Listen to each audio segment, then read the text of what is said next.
June 2, 2017, and the war in Iraq still rages on. On the shattered, debris-strewn pavement of western Mosul, the metallic, suffocating stench of blood, cordite, and rapidly decaying flesh hung heavy in the stagnant, dust-choked air. And right near the skeletal remains of a destroyed Pepsi factory in the Al-Shifa neighborhood lies a scene of unimaginable urban carnage. Stretching across roughly 150 yards of pulverized street is a scary sight that Iraqi soldiers later started calling the Wall of Corpses. Men in their work clothes, elderly women in wheelchairs, grandmothers, teenage boys, entire families still frozen in the last pose they held while running. Some collapsed face down, others in poses as if still begging for help. Many of them were shot in the legs or pelvis first, crippled on purpose, then finished in the dirt. At first glance, the street looks dead. No movement, no sound except distant engines, the occasional thud of artillery, and so often, the stutter of machine guns and the supersonic crack of a round snapping past at head height. ISIS snipers are still active and busy, buried deep in the surrounding ruins, watching this open stretch of road like a fisherman watches a line. They're not aiming for soldiers today. They're fishing for something else entirely. Anyone still alive, and anyone stupid or brave enough to try to save them. Then, in the middle of that sea of motionless bodies, something shifts. Under a black hijab, what looks like a piece of cloth stirs, then tightens. A tiny hand, belonging to a 5-year-old girl, later identified as Demoa, who has been hiding under her mother's corpse for almost 3 days, too terrified to move, pinned in place by the sound of gunfire and the presence of death all around her. To an outside observer, it looked like a chance to help, but to anyone who's been fighting in Mosul, it's obviously a trap. This is what ISIS has been doing for days, shooting mothers and leaving their children alive, knowing the sound of a crying child will drag good men out from cover. The girl was bait in what was a carefully planned kill zone. On the Iraqi side of the street, behind the steel mass of an advancing tank from the 9th Armored Division, a small mixed group is watching the scene unfold. Iraqi soldiers, a handful of Free Burma Rangers medics, and among them, a young American in civilian clothes and a backwards baseball cap, holding a battered Soviet-era AK-47. He has no body armor, no helmet, no American flag on his shoulder, just a rifle, a baseball cap, and the kind of calm, predatory posture that only comes from thousands of hours of training. His name is Ephraim Matos, a former U.S. Navy SEAL from Milwaukee, who a few months earlier was operating under the world's most powerful military machine. But now, he's pressed into the side of a foreign tank, trying to shout through a language barrier to its crew, timing sniper shots by sound, and studying the angles of every blown-out window that might hide a rifle. Beside him, David Eubank, a former Green Beret turned humanitarian, is quietly working through an insane idea. Use the tank as moving cover, punch straight into the kill zone, and try to pull Demoa out before the snipers adjust. In a few seconds, that plan went from being a whispered argument to movement. The tank lurched forward. Coalition smoke began to fall, laying a white screen over the street as Eubank sprinted into a storm of invisible fire with nothing but a vest, a helmet, and faith. And the man in the backwards cap stepped fully into the open, raised his AK-47, and started dumping suppressive fire at windows he could barely see.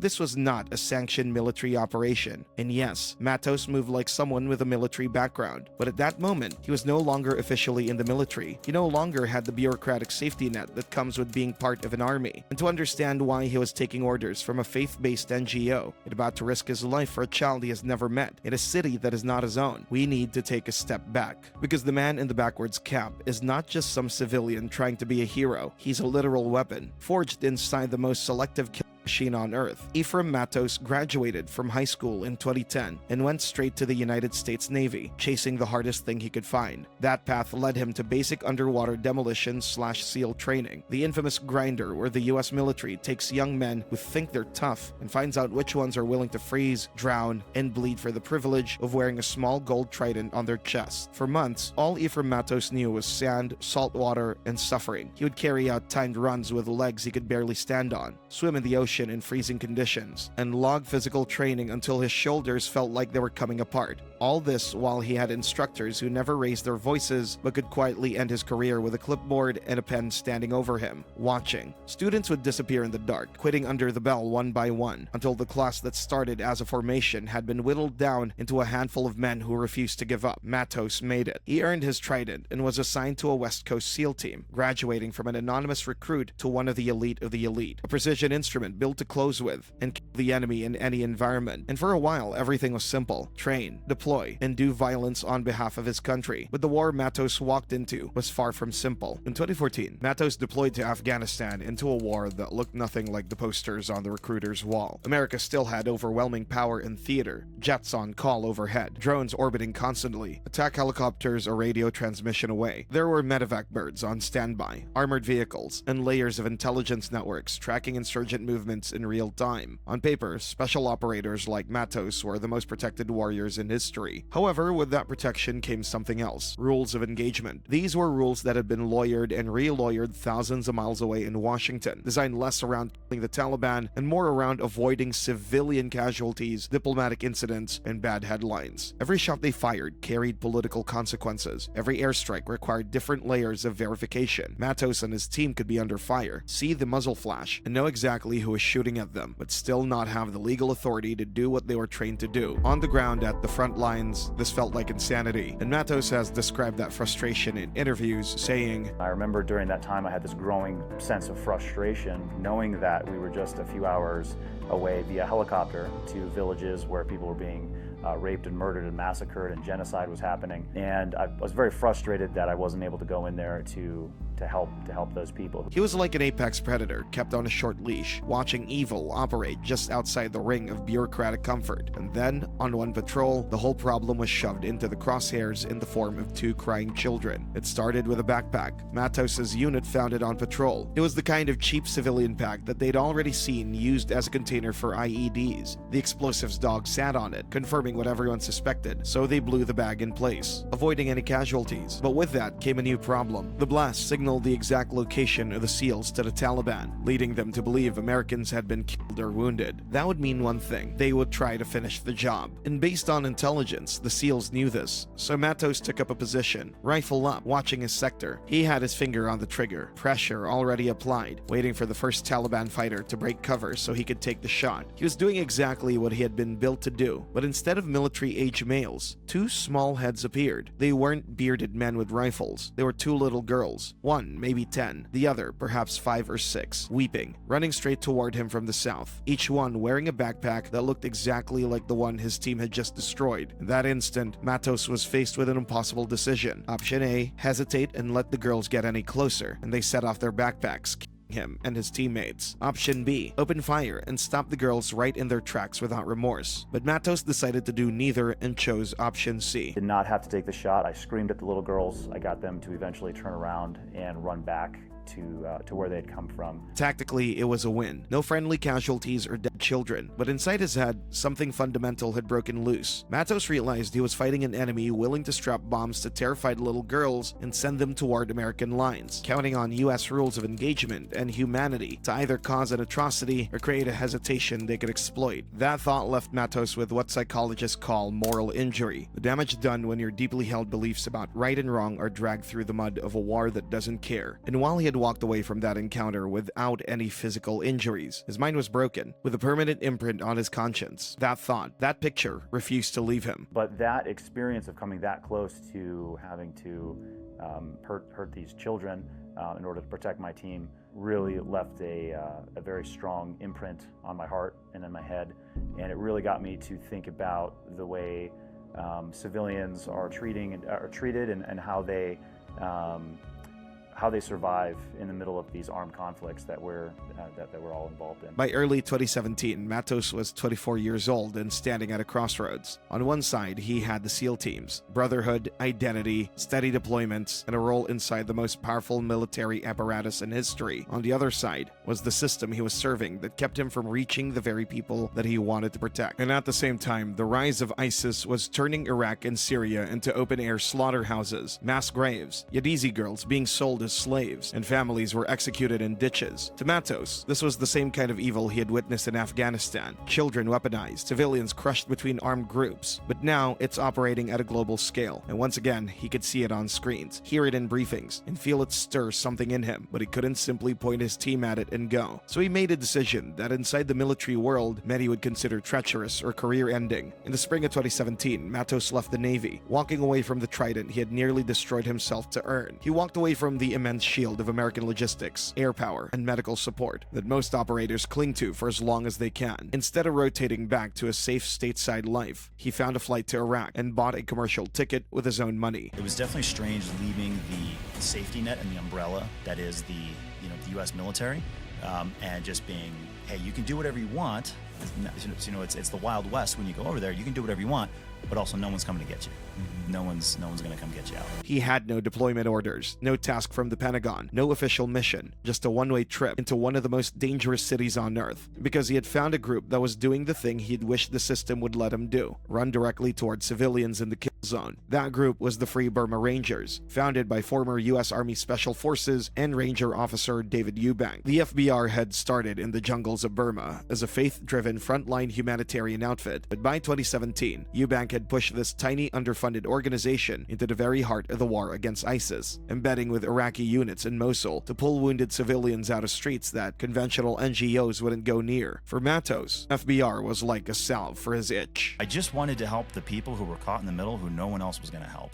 That's what I wanted to do. I joined the Navy because I wanted to fight bad guys, and I wanted to go to places other people weren't going to be willing to go. I wanted to take on tough missions, and I wanted to help. I know that sounds super stereotypical, but that's what I wanted to do. I wanted to serve. The rules of engagement had kept him from making moral decisions at point-blank range, so he put himself in a place where the only rule was simple: if someone's dying and you can reach them, you go. But by the time Ephraim Matos joined the fight in Mosul in 2017, the battle for the city had already devolved into something closer to mass murder than conventional war. West Mosul was a maze of narrow alleyways, crushed apartment blocks, and half-collapsed storefronts, every window and doorway a potential firing point.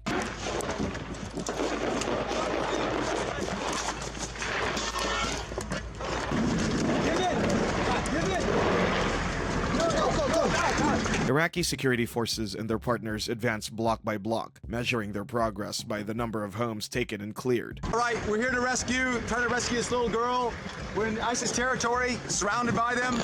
Lord Jesus, help us get her out. Civilians who hadn't already fled were trapped inside this concrete slaughterhouse, caught between coalition airstrikes from above and ISIS gunmen embedded in the buildings around them, and the enemy was rarely seen. ISIS had deployed sniper teams, many of them positioned in upper stories of residential homes, hospitals, and factories, using murder holes punched through interior walls to fire across multiple streets without ever exposing themselves to return fire. Their goal wasn't to win battles, but to shoot down anything that moved. And for Iraqi soldiers and foreign volunteers like Matos, the front line wasn't a particular place or zone. Any exposed street, any gap between buildings, anywhere could instantly become a kill zone. Reports from the United Nations detailed how, as the noose tightened around western Mosul, ISIS shifted from defending territory to systematically massacring civilians who tried to escape. In neighborhoods like Al-Shifa, gunmen positioned near landmarks such as the Pepsi factory deliberately targeted families fleeing toward Iraqi lines, gunning them down in the open and leaving their bodies where they fell. Between 26th of May and 3rd of June 2017 alone, at least 231 civilians attempting to flee western Mosul were shot and killed by ISIS, including at least 163 people in a single incident near that same factory. But what made the snipers in Mosul monsters was not just the volume of their killing, it was the way they turned basic human empathy into a calculated tactical trap. ISIS shooters would deliberately wound civilians instead of killing them outright, aiming for legs or lower torsos to leave people bleeding and screaming in the middle of the street. In some cases, they would shoot mothers fleeing with children, killing the woman but sparing the child, knowing that a terrified son or daughter would not run away from their mother's body. By the time David Eubank and Ephraim Matos reached the Al-Shifa sector, this is exactly what they found: a 150-yard stretch of open ground near a ruined factory, lined with dozens of bodies, men, women, the elderly, even people still in their wheelchairs, all killed while attempting to flee, all left in place because the snipers were still watching. Somewhere in that mass of dead, a 5-year-old girl and a toddler were still alive, and a wounded man was still waving for help. The snipers who had created that horrific scene didn't need to move a muscle. They'd already set the trap. All they had to do now was wait for someone like Matos to care enough to step into it, and he did. All based on a plan that was born out of desperation and held together by sheer will and bravery. David Eubank had been watching the killing field near the Pepsi factory for some time, scanning through his optic, counting bodies, and reading the geometry of the street. He spotted Demoa. He spotted the toddler. He spotted spotted the old man waving his hand. And as a former Green Beret, he was seeing something other people wouldn't have seen. 150 yards of completely open, obliterated street, with at minimum a dozen to 20 ISIS fighters, snipers, and support gunmen, all watching every inch of it from pre-sighted positions. He knew that anyone who stepped into that road without cover was a dead man, but Eubank had two things that could work to his advantage. The first was a relationship with US coalition forces who could talk to aircraft and artillery teams and had the willingness to do something insane. His request to the coalition forces was not bombs, but smoke, a proper barrage, enough to lay down a thick white wall across an entire city block, blinding every ISIS firing position simultaneously. Eubanks also had something that was key to saving their lives: armor. Not the one you wear on your body, but an Iraqi tank from the 9th Armored Division. The tank acted as a shield, advancing slowly along the street, while Eubank's team, which considered of Matos and a handful of Iraqi soldiers, crept forward behind it. The tank lurched forward. Matos, Eubank, and the team pressed as close as they could against the tracks without getting crushed, moving in its shadow, while rounds pinged against it from multiple angles. The noise was enormous. The grinding of tracks, the sharp supersonic crack of high-velocity incoming rounds, the low metallic ringing of bullets striking the hull inches from their heads. They inched their way down the street toward the corpses as smoke canisters began to pop and billow overhead. The US coalition forces had done their part, delivering what Eubank called the most perfect wall of smoke he has ever seen. That was his window, and Eubank took advantage of it. He stepped out from behind the cover of the tank, ran flat out, dashing across the street, and simultaneously, Matos also stepped out from behind the tank, laying down suppressing fire for Eubank with his fixed stock AK-47.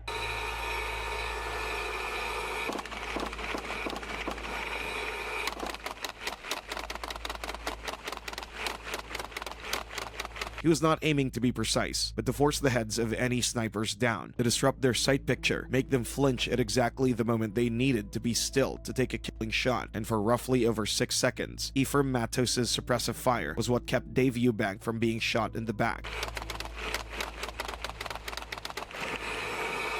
Eubank reached the wall of corpses, sidestepped bodies, found Demoa, still huddled under her mother's black hijab, pink ribbon still tied in her hair, and scooped her up in one arm. He stumbled once, righted himself, and turned back. The smoke was already beginning to thin.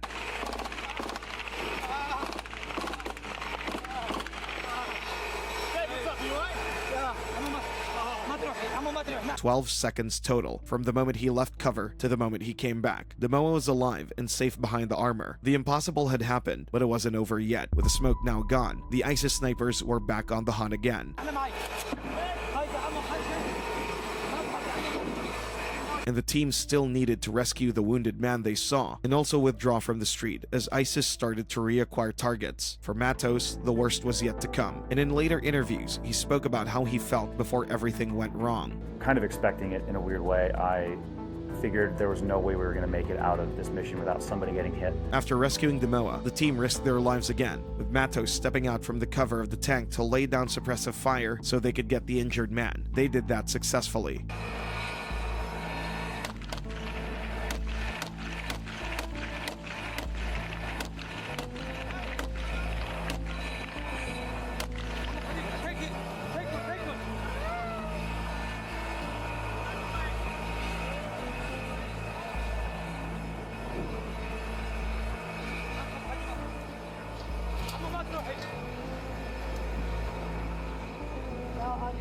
And as they tried withdrawing back to Iraqi-held positions, a burst of machine gun fire came in from the right from a concealed position, and Matos was hit by a 7.62 bullet that went straight through his calf.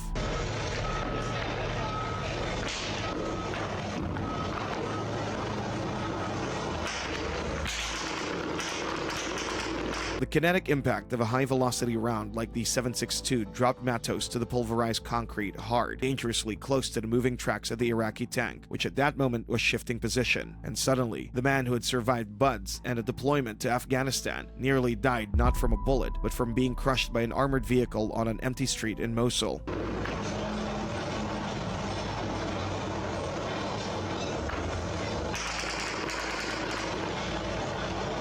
Matos described what he felt in that moment. It wasn't pain, it was fear, the kind he hadn't felt before, one that no amount of training as a Navy SEAL had prepared him for, the specific terror of knowing that you've been shot and not yet knowing what's broken, or whether the next shot was going to be his last. There's this certain level of fear that I'd never experienced before until being shot, because up until then, there's this small part of my brain where I felt like I was invincible. I felt like nothing could really touch me.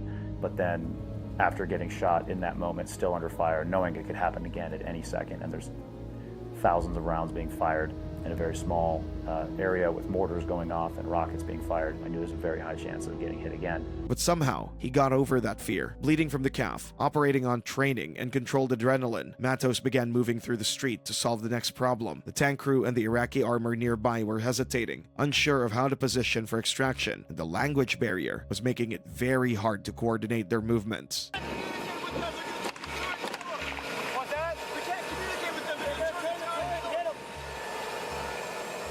There was no radio net linking them, no common operational language, no quick reaction force on standby, so Matos, despite being shot and bleeding, physically crossed another exposed section of the street, fully visible to the sniper positions, waving and directing an armored vehicle forward to seal off the team's withdrawal route. This was the kind of act that is not reckless, not suicidal, but grimly, professionally necessary. The machine had to be told what to do, and he was the only one who could do it. Unfortunately, the elderly wounded man that they'd been trying to save did not survive. He succumbed to his injuries shortly after he was rescued. This was a weight Matos and Eubank both carried out of Mosul, and for Matos, the bullet that went straight through his calf was the least of it. He was stabilized, evacuated under fire, and transported for emergency surgery. The footage that captured the entire sequence, Eubank's sprint, Matos stepping into the open, the shot, the fall, the stubborn refusal to stop moving, all of that was released to the world within days. Up until that point, no one knew who the Free Burma Rangers were, and many didn't even know Ephraim Matos existed. But what he did after this incident made sure that the world knew his name. After the footage was released to the public, everyone had seen it within a few hours. News desks had picked it up before the week ran out.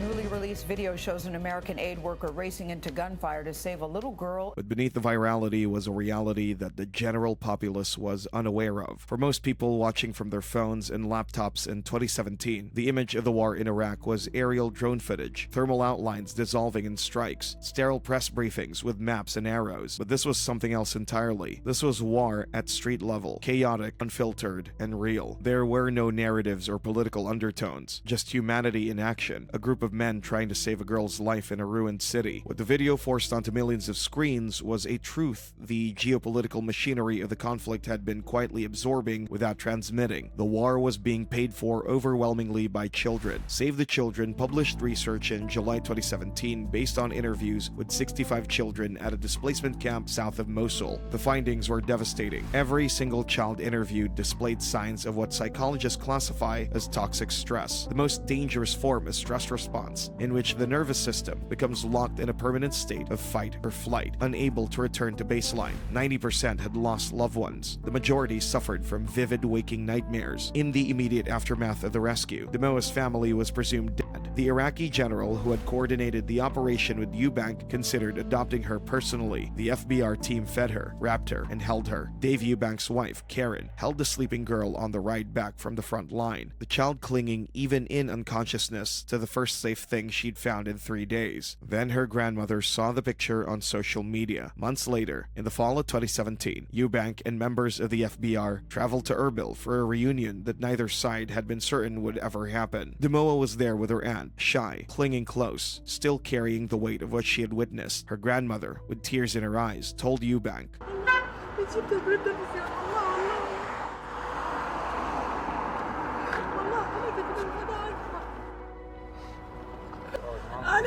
أنا من قدمي أنا شنتي عليه خدها يعني حالته بالكده صار عليها شيء أنا انتحر بس هاي البنية متعدة من شفتها بطل أنا مقررة بنتي إذا صار عليها شيء أنا انتحر شو أسوي بالدنيا شو أسوي بالحياة. For Matos, the aftermath was slower. The bullet wound healed, surgery repaired the damage to his calf, and with physical rehabilitation, he was back to operational capability. But mentally, it was harder to come back. The older man who died after the rescue was a loss that tainted the victory of Demoa's survival. After his ordeal, Matos sat down with Scott McEwen, the co-author of American Sniper, and wrote it all out. The memoir, City of Death, Humanitarian Warriors in the Battle of Mosul, was published in 2018. However, that book was not the end of the story. It was a chapter that preceded what was to come next. Shortly after his recovery from Mosul, Matos founded Stronghold Rescue and Relief with a very simple foundational idea: get veterans who have already been trained to operate in lethal environments, strip away everything except the mission to protect civilians, and put them to work not as foreign saviors, but as force multipliers behind local communities. I ended up starting Stronghold Rescue and Relief, and we are a nonprofit organization, and our mission is to protect and care for families in conflict zones. No press tours, no branded t-shirts, no dependency. Their job would just be to train the people who actually live there to handle their own emergencies and be in place before the emergency happens, not after. The operational framework Matos founded Stronghold Rescue and Relief on was borrowed from a special operations doctrine called Advise, Assist, and Accompany. It's the model Green Berets used to build indigenous forces capable of outlasting a foreign footprint. Matos took that principle and applied it to humanitarian logistics. Stronghold sends teams of no more than 4 people, mostly special operations veterans, into conflict zones, not to fight and not to administer aid from a distance, but to live alongside local populations, build relationships, run training, and pre-position everything needed to respond the moment violence arrives. What this produces on the ground is something Matos calls charity with dignity. It is a philosophy built around one core observation: people who have already survived war should not be made to feel humiliated by the way they receive help. Stronghold provides the funding, the training, and the logistical infrastructure. The local community runs the operation, while foreign faces stay behind the scenes. And nowhere has that philosophy been more urgently needed than in Burma. So the situation in Burma is fairly simple. The central government is controlled by the military. The military is the central government. And so the leader of the country is an army general, and he is using the army to suppress and commit genocide against all the ethnic minority groups so he can control the country and gain control of all the resources. Following the military coup of 2021, the Burma Army launched a systematic campaign of terror against ethnic minority communities, particularly the Karen people of Karen State. Villages were burned, civilians shot as they fled across rivers, and children killed in airstrikes on schools and monasteries. This was the same psychology Matos had watched ISIS deploy in Mosul, the deliberate targeting of innocents to generate terror and submission, now operating in a jungle theater with Russian and Chinese diplomatic cover and almost zero international attention. The reason we work in Burma primarily is because it's a very difficult place to operate in, and most groups are not able to operate there or operate there effectively. Stronghold shifted its primary focus to Burma, running truck ambulances that transported over 300 patients in a single year, many of them injured by Burma Army gunfire, landmines, and mortar attacks. When the evacuation routes hit a man-made lake created by a Burma Army dam that had deliberately drowned Karen villages, Matos built an ambulance boat with a full medical kit, 2 patient beds, oxygen, IV lines, and a crew on call 24 hours a day. It is the only medical vessel in eastern Burma. In Afghanistan, Matos operated inside the most heavily resourced military in human history and still could not reach the people being slaughtered in the next valley. But now, at Stronghold, he runs ambulance boats on jungle rivers with donor money and special operations discipline, plugging a gap that no government has been willing to fill. In the years since Mosul, Matos has earned a Master of Public Administration from Harvard University. The same man who bled for others in a kill zone without body armor is now a scholar of the institutional architecture of humanitarian systems at one of the world's foremost policy schools.